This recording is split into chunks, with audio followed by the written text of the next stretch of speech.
This is a HeadGum podcast.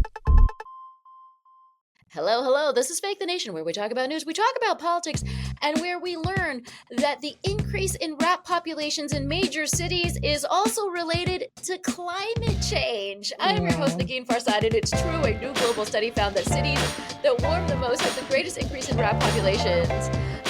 New York City has the fourth highest rat population, and I don't know what level of NYC shill I am that I saw that and was proud that at least we weren't number one. But who's beating us? That distinction, number one, goes to Washington, D.C. Oh, wow. And I believe San Francisco is on the top three. I can't remember what the third one was. In the world or in America? This is in the world of, No way. like, they chose, I can't remember the number, 16 cities or something. So Tokyo's on this list. You know, there's like the most rat-heavy cities. So anyways, there we are, and I feel like everyone should know. It's now it's possible that DC is counting Elon Musk in that rat census. Well, certainly. Because he and his people have overtaken DC, and we're going to talk about that. We're going to talk about tariffs. We're going to talk about other federal government shenanigans. We'll also talk about asking the question, what have you gotten done? And finally, the new marriage gap. It is not your grandma's marriage gap, okay? We're going to talk about it. And today's lineup of panelists is incredible. I'm so happy they came back to the show, both of them returnees. We have joining us comedian and podcast co-host of the Go Touch Grass pod, which is so fun, which I've been on. I really love it. They also just like follow the internet better than anybody, in ways that I aspire to that. Frankly, it is the only Milly Tamarez. Hey, Milly. Hey, you were on an iconic episode. You were on the episode that was one of the most iconic things that happened in 2024, which was the Glasgow Willy Wonka AI experience that got the guy sued and arrested. So thanks for having me. He got sued and arrested? Yeah. Because I was on, I think right before he may have, those things may have happened. So I didn't even follow the end of that. Wow. Yeah. Sometimes men receive consequences for their actions. Not all the time, but sometimes it does. We're also joined by podcaster and newly minted managing editor of ACAST Creative Studios. She's so fancy. It is the incredible Grace Lynch. Hey, Grace. Hello. Thank you so much for having me back. And yes, Wonder Media Network is now part of ACAST. The podcast world is moving and shaking and growing and changing, and happy to be a part of it. Oh, I love this minor news that we're not breaking. It's been fully broken, announced. But it's very real. but let's pretend for the Fake the Nation audience, they are now learning about these movements. Breaking news. Yes, in the podcast world, it's very exciting, and it's so great to have you here. Now, listen, obviously, what I should do is tell you to go to patreon.com/NeginFarsad to support the show, and you get bonus episodes and all of that stuff. That's what I should be telling you. But I got my rat news about this global study on rats in big cities in The City, which is an independent journalism outfit that covers New York City. And it's so great. So if you live in New York City, might you consider supporting them? Another fun fact I learned from the city's wonderful reporting, a publication that I've supported and that I love, Eric Adams, who's known for having this rat czar and really trying to tackle the rat problem. He actually missed, this is so funny to me, he actually missed a court date for a rodent citation on his own home in Brooklyn. And that citation was for $330. So the anti-rat mayor, and also mayor that has many, many other issues, also has a rodent citation. I just thought that was so funny because the city, at the end of the day, just knows how to do that extra level of reporting that just makes my heart sing. So anyways, consider supporting them. And then maybe you're the kind of cat that has a lot of money and you can support a patreon.com/NeginFarsad too. I don't know who you are. But in my heart, I feel like I know who you all are. And you all Your have good audience is hearts. rich. They can do it all. They can support our podcast. They can listen. They have all this disposable income. All right. Well, let's get into actually the tale of some rich people with topic number one. So Andy Cohen, who's known for his Real Housewives spin-off gossip series, has been under some minor heat online for always asking the question, what have you gotten done? Now, this seems to be the bread and butter of the Housewives universe. And like, Yes. my main concern, if I ever watch a clip, I don't think I've watched a full episode, but if I ever watch like a clip or something of that, one of those shows, that is the question in my mind. So I can't imagine him not asking that question. But to our 2025 earballs, how does that question land for you guys? Like of the housewives first, and then we can broaden it out. So I definitely want to be vulnerable myself and put out there that I'm one of those people that got radicalized during COVID as Real Housewives build. I was a casual viewer, and then during COVID, I became full on watched, except for New Jersey.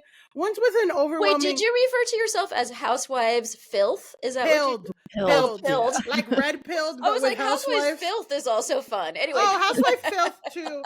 I feel like Filth has a heavier, like, Filth are the people who are like upset at the reboot of Real Housewives of New York. That if you know, you know. Yeah. But I've been enjoying it, and I watched it in context with that. That thing was like they rebooted Real Housewives of New York, so there's a more diverse cast now. It's not just Republican women who only live in the Upper West Side that are racist and won't leave 59th Street. Maybe was that casting before the DEI notifications out of the federal government? Well, yeah. Now they're gonna recast it. It's gonna be all white men. Yeah, it's gonna be all. Which honestly, I did a whole comedy sketch or like a comedy thing. It was like a 20-minute set about like all the Kevin McCarthy house, like all that stuff was like better than a hit Real Housewives. Like when Matt Gaetz and Kevin McCarthy almost fought on the Congress floor. Oh, yeah. Like that's better than Real Housewives, honestly. So I would watch like the Matt Gaetz reality show because it's fucked up. I mean, anyway, I feel like he's 5 minutes away from that, but yes, absolutely. Yes. But with Andy, basically somebody was on season 1 and then went to season 2, and she looked a little different.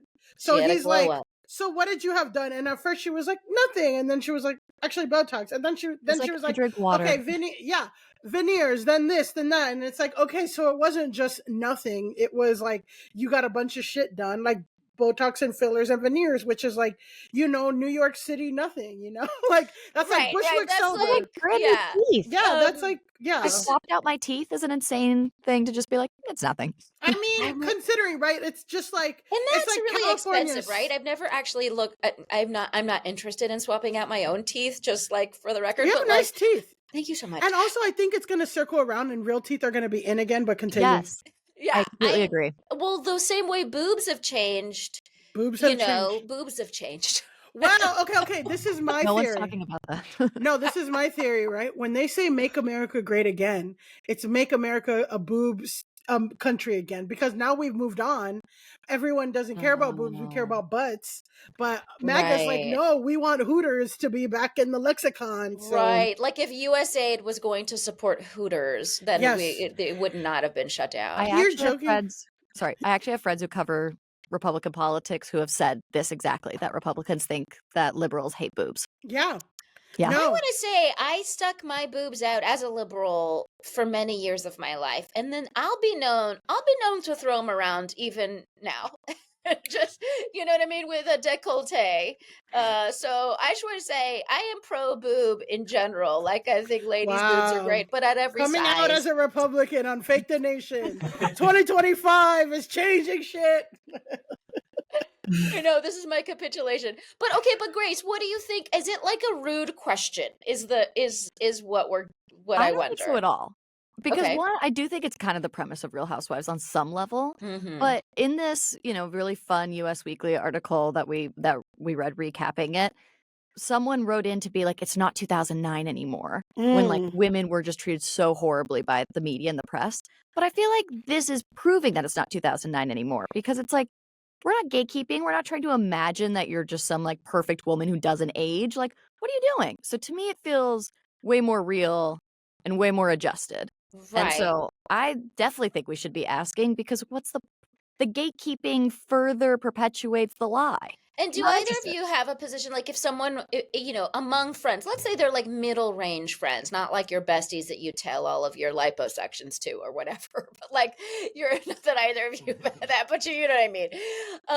But like to like a middle range friend, if they were to ask you, like, oh, you look really good, have you gotten something done? Like, would that be offensive, or would that just be like, so many people get shit done? It's like whatever at this point. Yeah, I think that well, I feel like there's two things at play. It's like one, it's like kind of a flex that you have all this disposable income. Two, whatever. Oh yeah. Two, like me personally, I put my whole shit out there all the time. Like that's how I operate. Other people don't operate like that. I'm on a lot of medication for it, so like I have overdose. But see, and the fact that I even said medication. But I will say, right, Grace, is like there is some kind, like, not to play devil's advocate, but like we do still have a line of like, if a woman gets too much done, like that's a big Mhm. conversation that's being had on the internet right now, is that a lot of 25, 26, 22 year olds, even Kylie Jenner, like they get so many fillers that are supposedly preventative that it actually makes them look older. Or like Yep. with It this season does. of The Boys, like one of the main characters got like some Botox and fillers that made her look unrecognizable from season one, and she's getting bullied. So I do feel like there is this stigma of like, if you try too hard or if you get too much done, you're getting bullied. But me personally, Definitely. I'll put my whole business out there and be like, I I know fucking got this, I got it's that, not blah a blah. great question for comedians, because comedians are just like horrible open books. We just sell it all. It's awful.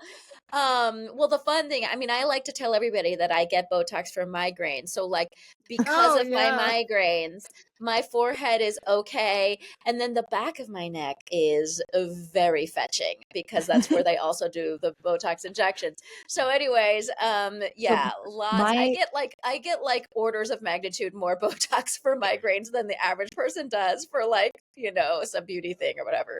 So Negin, I love hearing this. My dad is like, I grew up in a really kind of like granola part of the country, and everyone I grew up with was like staunchly against any sort of Botox or filler or anything, like on a moral ground that I don't particularly hold.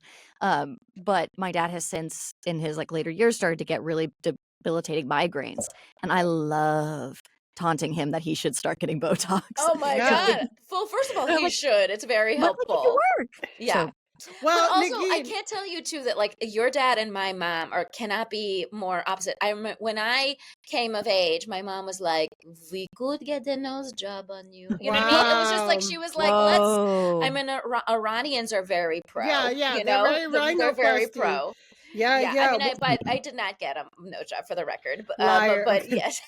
Well, my favorite thing about you is that you're like, oh, I had to get Botox for migraines, but I knew you went to the spear, so you don't care about inflaming those migraines, Nagin, because you out there getting overly censored light and sound at an It's amazing true. rate. But can I But just say, like the true, like fucking nervous Nelly, overly conservative person that I am, internally yeah, because you conservative. love boobs, yeah. Yeah, Right. because I love boobs. I totally took an anti-nausea pill like before going into the No sphere, way. because I was afraid that like I would get motion sick or whatever. Yes, Makes I'm like sense. such Do you like feel a like that sickly helped? weakling person.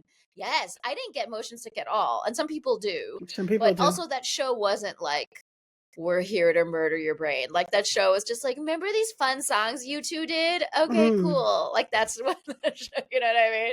Here's some pretty pictures. It Yeah. was like, it was very easy to handle. All right, well listen, I'm not out there asking what people have gotten done, because also, what if well, I guess if they looks like they got something done but they haven't, it's a compliment? Is it that a compliment? Or is that still an insult? I don't know. I I mean, don't know. I just feel like I feel like there was a point where I had this group of friends in high school and I kind of like separated from them. And then I came back like senior year and they all had lost their virginity. And I'm like, oh, we're doing this now? Like, whatever. And I feel the same as like being an adult woman in New York in her 30s of like, I didn't check in with my friend for like a year or two. And then I come back, they're like, we're all getting Botox now. And it's just like, oh, okay, we're doing that. Like, okay, cool. Like, whatever. So Right, right, I don't right, know. I'm right, just right. like, and it's even people that you don't think, whatever. But I don't know. We're in a different age. Andy Cohen has crimes. Honestly, the list of crimes that they've done. It's not right. It's not. This It is is not. not This making the is list. No, there's more interesting things to be asking them for sure. But it yeah. is, I will say, Billy, because I grew up in this like kind of granola area, all my friends from home are like, there's still a lot of shame around if they decide to dabble in this stuff. But like when I moved to New York and made friends here, people would ask me like, when do you think is the right time to Yeah. start Right, taking this? right. Not, Not not if. if, Yeah. just when. And I was like, whoa. I mean, it's such a different way of thinking. And I will say, I've also started watching Sex in the City for the first time, like all the way Oh through, and not wow. just like episodes here and there. Interesting. And Sarah Welcome to Jessica Parker, 2005, Yeah. Grace. but like, yeah, 1995. 1998. Or whatever. I think I it don't was Sarah remember. Jessica, like Okay, yeah. she has wrinkles like all over. And it's awesome. And it was genuinely shocking to like really clock it that like it's so different now. Yeah. Oh So yeah. I do hope that like just like beauty fads go and change, that maybe this pendulum swings back It's gonna around. change because in Bridgerton, you know, one of the Bridgerton guys, he was supposed to have a furrowed brow, and that brow was not furrowing. You know what I'm saying? Yeah. He got the No, little and like, babe, you're supposed to look worried. All no. right, Fake Nation listeners, are you tracking the faces on Bridgerton for trends? What do you think of this question? I'm all ears. Now let's take a quick break, and when we come back, we'll continue. And we are back, and we're ready for topic number 2. This is where we launch into politics, and I was just going to give you like a little rundown of some of the stuff that's happened, and then maybe we focus on something. So we taped early last week, so much happened. I actually legitimately had a difficult time figuring out what matters, what's happened, like what is the appropriate discussion. Had a tough time, but anyways, let's see if we can get there. So there appears to be the closure of USAID. There were Mexico and Canada tariffs announced, and then they were off. By the time you hear this, RFK is probably going to be HHS secretary, and Tulsi Gabbard will probably be the next intelligence chief. The Trump administration fired senior people at the FBI. They also fired 17 inspectors general. Thousands of federal agency websites were down over DEI confusion, and now they're back up, it seems. We talked about the start of migrant raids. Those seem to be continuing. Employees are told that pronouns have to come off of email signatures. And even Elon Musk has access to government's payment system and is generally everywhere. So there's a lot to talk about. And honestly, like I said, I really couldn't figure out what matters, but I did figure let's focus on these couple of things. First, let's start with the Mexico-Canada tariffs. Like I said, first they were on, then Trump had chats with the prime ministers of those countries, and then now those tariffs are off for a month. What do you make of this like tariff thing being on, being off? Is it all just a part of the show? Grace, what were your immediate thoughts on that? My immediate thoughts is all the tariff stuff is part of the show. Yeah. That I think is used as a sparkly item for us to track. It might end up happening. We might end up paying more for basic goods. Hopefully people get upset about that. And that would suck if that all transpires. But to me, it just seems like he's kind of I was listening to someone who said like this time around he's really playing game show host in a way where like last time he was like trying to be more the reality star himself. But like this time just feels like he's concocting different games to like mastermind over. Yeah. And this just feels like one where it like this is yet another wrinkle in the drama. He doesn't care if they happen now or later or at all or not at all. If it stays in the headlines, he's happy. And I don't know if it deserves that much of our time. Yeah, oh, I love that. I don't know if it deserves that much of our time, Millie. What are your feelings? Yeah, I mean, I think I've also heard a lot of discussion about like this is Steve Bannon's strategy of muzzle velocity, like Yeah. stuffing so many things up at once at the top to get people and get the media like so overwhelmed and make people feel hopeless. Like that is like what you felt is the Was the point. point. Yeah, Yeah. exactly. But you know, to contextualize it, not to say like democracy is ruined or whatever, like they're not to ignore those real threats, but the reality is he's 78. Basically after midterms, like they're gonna fuck up and do so much. He knows that his time with real House majority, Senate majority is not as guaranteed and long. And even this time around, Trump 2.0, even Republicans are a little testy of like always confirming and going with this shit because their shit is in jeopardy. So I feel like he's just trying to do a bunch of stuff, hope that we get overwhelmed, hope that we get hopeless, hope that we don't focus on stuff.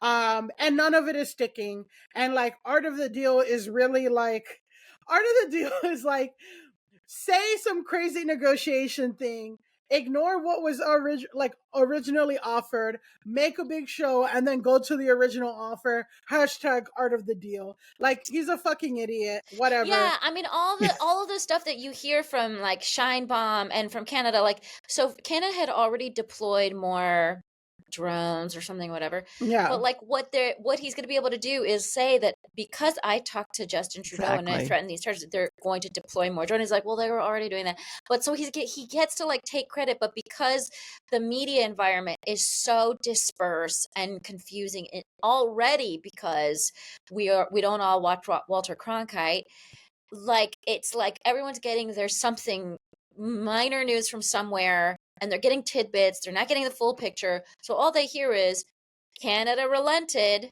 you know what I Totally. mean, right? And then Mexico again, and the other fun thing is just like these are based on like fentanyl trafficking, whatever, for both countries, but that's one of the factors.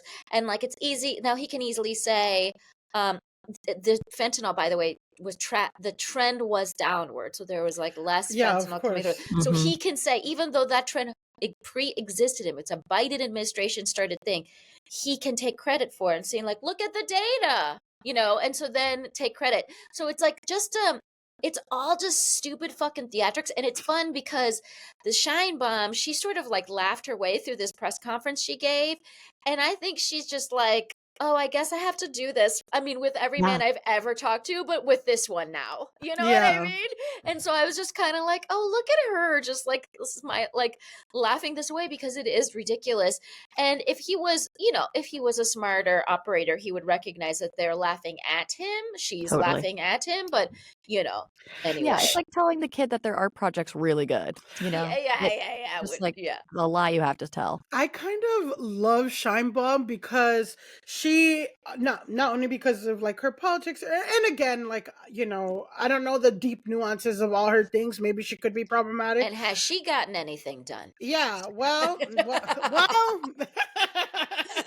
A question I would never ask a world leader. Okay, go ahead. It is cheaper in Mexico. But but I will say she trolls back. Like she is the perfect antithesis of Trump because she trolls back. I saw her like in one of her little political things. Like she showed like people. This is kind of really fucked up, but she showed like people in America like on fentanyl or on drugs, like like I think maybe homeless or whatever. Like, look at the fentanyl crisis in America. We can't let them bring shit into our country. Our country is not like this. Like, which is, just someone who's not going to let Trump like stomp on all over them. She was basically like, ask yourself, where is the demand coming from? Exactly. It's not coming, it's not coming from my citizens. So, so that was a reverse troll that I enjoyed. I wanted to shift gears a little bit and talk about Elon Musk. He has been everywhere. He's not a full government employee because they installed him in an agency, this like digital something agency. Department of Government Efficiency. Well, so he's doing that, but then he's in the agency that he is like installed in was created during the Obama administration to help with the website for Obamacare, and they wanted to bring in a bunch of like tech people without having to force them to divest and do all that stuff that's normally required if you're a government employee. So that's where they put him, so that he doesn't have to do all the things that a government employee has to do. And which is, I'm just saying, gross, because he has nothing but conflicts of interest. So he's been doing a lot of stuff. Notably, he shuttered the USAID offices that provides relief aid around the world. What do you, I mean, first of all, it's less than 1% of the federal budget, but it sounds very America firsty. So I don't know. Grace, what do you think of that move? Yeah, I mean, it's like if you really wanted to cut the budget, you'd go take a look at the Pentagon, babe. Like that's where all of our money is. So Sweetheart. Yeah. yeah, like this 1% that you're having, your big macho moment taking over. Congratulations. It just feels so silly, so America first, and like to boil it to its like absolutely most rudimentary.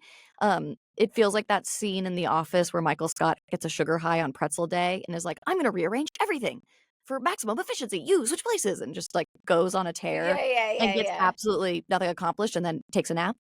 So it's like, God willing, the nap portion is coming after he burns through this, but in all likelihood, it's going to be much more damaging than that, and that people all over the world are going to suffer because of his ego trip. I mean, Milly, yeah. what do you think people out there are saying when they hear stuff like this? And that Elon, like, I'm just trying to assess or put myself in the shoes of a Trump voter who voted for Trump, not Elon Musk, right? And like Well, hear that first, this huge billionaire is knockers in doing the this brain. stuff. Well, first you're thinking about titties, and second of all, well, I'm gonna say that I'm not too. I mean, a lot is being said about Elon's team, which is comprised of literally 19-year-olds and 20-year-olds. Mhm. He got mad and he said, like, we're doxing them, even though, like, actually, like, government employees are public knowledge, so he's trying to use, like, he's trying to get the best of both worlds. He doesn't want anyone to know who his team is, but also, like, they have, like, private servers or whatever. I think it's interesting, like, so there's that. People are like diving into the profiles of like these 5 or 6 literal 19, 22-year-old kids that are like entering it and trying to treat it like tech. And the real tea is that they want to justify that $4 trillion tax cut for billionaires. So they're trying to cut everything that they feel like is unnecessary. And Elon is not going to cut defense, because at the end of the day, he's a defense contractor. Just like Starlink is a defense contract. That's where they get most of their money. He's not going to touch that. He's going to touch other shit that he sees unnecessary, that Jeff Bezos sees as unnecessary, that Mark Zuckerberg, all this shit, just so that they can continue enriching themselves. And he's using teenage labor to do it. And he wants the teenagers to be private. So people are getting pissed about that online. And it's also like, I'm starting to see, and like with the Trump like nozzle velocity and the Elon Musk of it all, and I'm starting to see it like today of like there is this opportunity for Democrats to finally message in a way that people without a college degree can understand. They've kind of set up and made it right, because before with Kamala's messaging was very like, if you didn't have a degree in political science, maybe you couldn't understand like the actual like things that she's doing. But now it's like the billionaire is installed and he's getting him and all his friends rich. Like anyone can understand that. So hopefully Dems take it. I think that the first item I noticed this morning is Representative Mark Pocan, who's a Democrat out of Wisconsin, is rolling out a bill. It's called the Elon Musk Act, which stands for Eliminate Looting of Our Nation by Mitigating Unethical State Kleptocracy. Rolls right off the tongue. Nice and smooth. It would ban special government employees like Musk from having federal contracts. Because again, like I point out that they put him in this digital office because that one office does not require like divestiture and all that stuff. And it's that's a move. Yeah. You know what I mean? And so if you an act like this, which is surely not going to go anywhere, but it is at least on the record us saying this sucks and this should not happen, because you're absolutely right. It's really about personal enrichment. Now, the other thing, I didn't even want to talk about this because it does, again, I want to gauge your what you guys think on a ridiculousness level. But, just this morning I woke up to Trump saying that he wants to take over Gaza and turn it into the Riviera of the Middle East. Now, are you guys packing your bathing suits? Like, what do you think? Grace has like such a bewildered look on her face. No, it's like you read that and you just on what to what And whom, how and for what? exactly. It's Yeah. just nonsense. Yeah. It's just abject nonsense. And I think that, like, again, can't spend my time, can't spend my energy. Not Yes. like I just like, yeah, I would love it if he just spent the next 4 years really working on developing a hotel and got like pop Yeah. off. Trump Like do it. International Gaza. Yeah. Yeah, Milly, where are you on that? Yeah, like that was like, I would see footage of what's going on in Gaza and the children and the bombed hospitals, and I'm like, I want a suntan there. I Let's want to bang. go Yeah. there. I want to lay my ass there. I want to be in a thong right in the middle of that.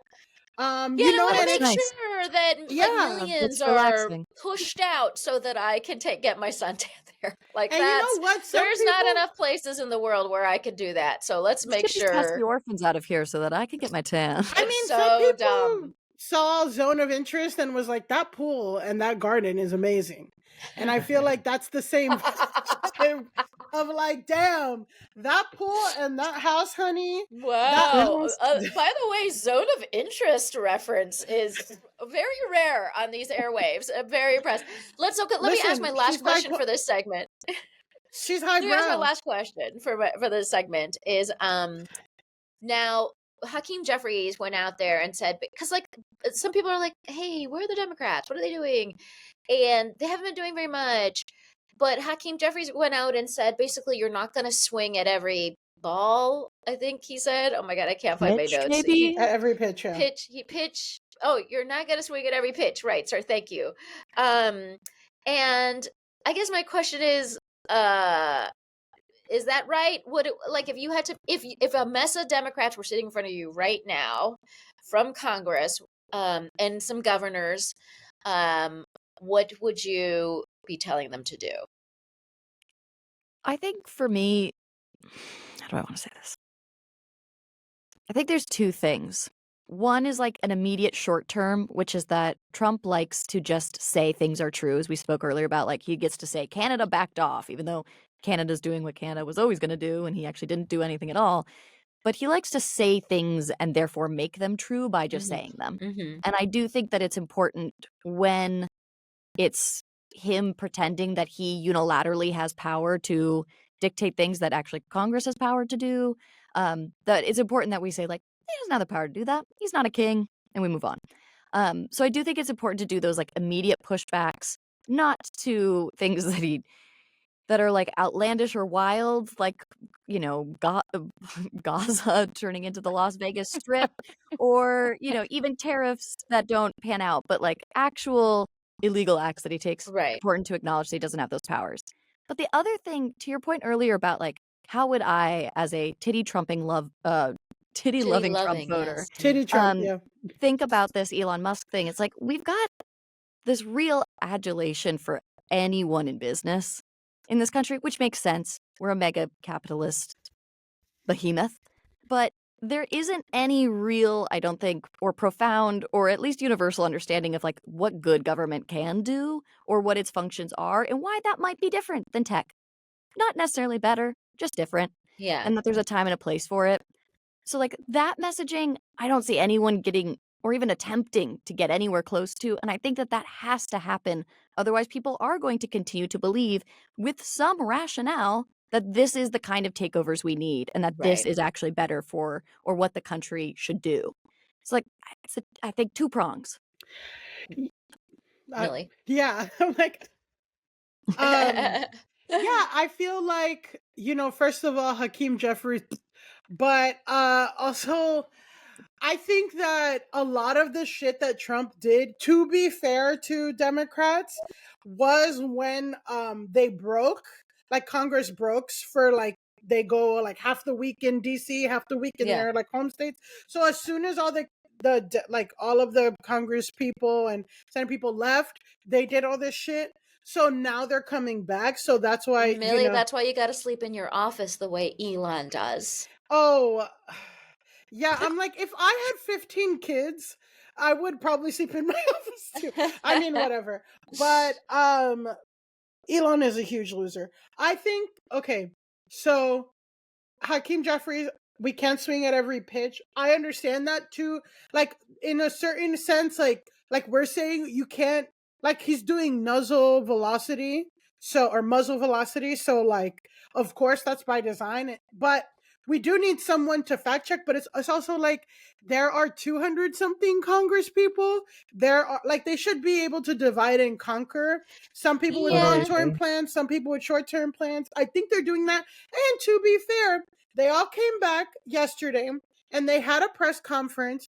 Jasmine Crockett, Maxwell Frost, Maxine Waters, all those people stood outside and had a press conference outdoors, and they had really great messaging. Like said, we didn't vote for Elon, stop billionaire grift, and they did speeches and it's going viral. So I'm like, yeah, we need to see him fight back. We need to not confirm anybody. We need to whatever, like, and the one thing that, like, I hope that the Democrats can take lessons from Republicans. First of all, embrace titties. They're good for you. Two, no, but most importantly is like clear, concise, simple messaging. Republican messaging is lies and it's bullshit, but they're at least listening. Clear. It's clear, and they are at least listening to people's concerns of economy, whatever, and they're giving like the most racist, shitty answer.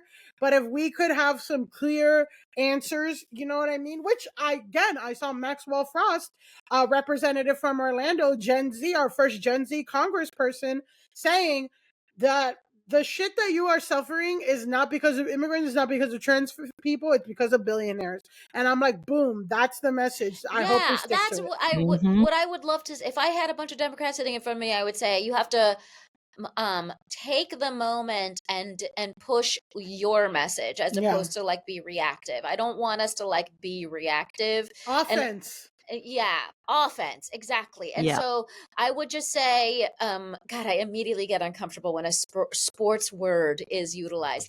But I would say, like, to me, it's just like, how does this, I know that like the price of everything has been like run into the ground, but it's just like other things. What's going into your wallet, like the price of heat, the price of gas, the price, whatever. Like track those things. Be like, this administration promised this, it has not delivered on this. Like have that create the narrative that the nation should then react to, as opposed to like constantly being on the defense and like, and spending too much time fact checking and stuff like that. Obviously some of that needs to be done, but yeah. And I think if the major governors and all of Congress and the Senate can coordinate like a 3 or 4 pronged message, then, that's what we want. We want enough people to be saying it so that eventually it hits some earballs, and that's the goal. Okay, I will say this. I went to the grocery store. I live in Brooklyn. I live in Bushwick. Not the nicest neighborhood. Not like, I don't know. I would say whatever. Eggs, an 18 pack of eggs, $18. $18. A dozen eggs, $11.49. I'm saying it was not like this. A dozen eggs was $4.99, maybe $5.99 if they were brown and organic. This shit, and I posted it. I put Alicia Keys' Karma on the background, and I said Trump said the eggs are gonna lower, and now they're $18. What's going on? Right. Exactly. Like that's the kind of shit I want to see. All that shit, because if this is about the kitchen table, then let's fucking drive home the case for the kitchen tables being empty. All right, let us move on to our last topic. Okay, you guys, a new marriage gap has emerged for women, and we'd like to think of overeducated women as being unmarried with cat roommates. But that is not what's going on. In fact, the main marriage gap we're seeing today is that women without college degrees are more likely to be unwed. 71% of women with a bachelor's degree who were born in 1980 were married by the time they're 45, but only 52% of women without a degree were married by that time. So that's a pretty big difference of 20% difference. Now, we'll get into why this might be happening, but were you surprised to find that women without degrees were more likely to be unwed, just on the face of it? Yeah, I was thinking about this because I mean, I'm an unwed college graduate too. And this is the conversation that's happening a lot on TikTok as and like on all of my algorithms, like as women empowerment, despite, and I mean probably because like that's why DEI, they're like so fucking annoyed by it and stuff, and like they want to bring back the subjugation of women, but the reality is women are continuing to be, homeowners, business owners, all these things. As women's position moves up, the demands for a relationship are different. And a lot of men in the age range of like, I would say between 50 and 25 or something, like haven't quite adjusted to like the new demands of partnership, which is like, yeah, actually people want like an emotional support partner and blah, blah, blah. Like Mm-hmm. marriage isn't something that you have to do so you can like resent the person that you live with for the rest of your life. And you actually have to like clean dishes and all this shit. So like there is conversations happening of like, are you better off by yourself? Mm-hmm. And especially in lower income, like marriage, and what this thing was saying was like marriage, life is better for single women. You recover from illnesses quicker, blah blah. And then if you're struggling to make ends meet, or struggling to pay bills, and you have someone up in your face and you have to also cook and clean for them, like that's what's the benefit? Like there is no kind of benefit at this point for those kind of partnerships. No, So that's what the conversations are.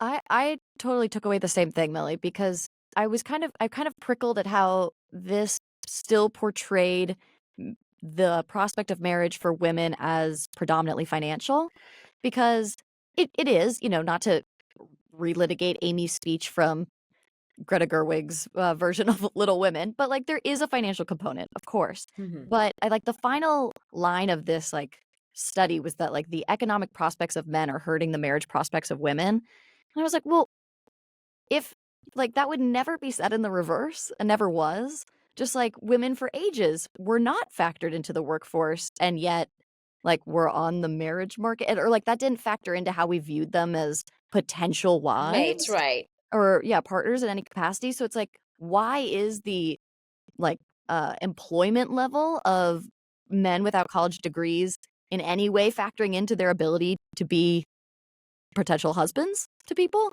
And I think that it is still assuming that if a man isn't providing financially, that he's A, not really like worthy, which I take issue with, or B, it's ignoring the fact that, to your point, Millie, people don't just need that anymore. And so like perhaps they have to step to the table with a little bit more to offer other than what's in their bank account. And if that's what we're actually talking about, then like that piles onto a whole lot of other conversations about like the state of men in this country not doing particularly well or feeling very alienated. And I think we're living through the consequences of that very actively. And my question is then like, whose job is it to address that? Because that can't possibly fall to women, right? Like that would feel insane to me. Right. I mean, that's a conversation that happens all the time on Twitter. Was Yeah. like somebody said like, "Oh, it's International Men's Day, and like there's no celebration, and we're not like blah blah." Like a man tweeted that, and then a woman replied and was like, "So what are you guys doing about it? Like, are you holding parades? Are you holding things? Are you holding that?" And it's an interesting. We're at an interesting moment because this specific issue is like why Gen Z is has the biggest political gap between like men in Gen Z are more likely to be Republican and women in Gen Z are more likely to be Democrat, like by this huge gap. And a lot of it is like, you know, when they asked, I mean, I don't know if you heard that New York Times, like, the Daily episode about it, but it was like when they asked men about what they're concerned about, they're like, oh, well, I really care about the economy because I want to be able to provide and I want to be able to find a partner and I want to be able to do all these things. And like, they don't go to college, all this stuff. And then the women are like, I want to be able to get an abortion anywhere. And like, I want to have rights and I want bodily this. autonomy. I Yeah. want bodily autonomy. And there's this huge gap. So it's like, yeah, how are we going to get like, something's got to give. Diane Keaton, Jack Nicholson, and Well, and Reeves. it's also interesting because the share of women with degrees who marry men without degrees, that's already a big sub population that's represented. So there's a lot of women who sort of like, I was going to say swallow the mismatch of education levels or whatever. And again, like, and then look, there's a mismatch of education levels between me and my husband. Like, he did go to college, but he didn't go to grad school. I mean, I don't know if that matters in the data, but like, but there's matters like, to you. Well, I mean, because you brought it up. It's just like it's. I think it's notable that it's rare. This is maybe it feels a little bit more rare that a woman would have more degrees than the man or whatever, but then turns out it's not that rare because women are always the ones that are like, I'm looking for different things or whatever. And yeah, as you said, like what are the metrics for marriage in this day and age? They're not what they were 200 years ago. So it's changing. But also I think it does, when you're talking about like the gap between Gen Z men and women, like in their political affiliation, it makes me feel like, okay, so then we need to do a better job of welcoming dudes to this party.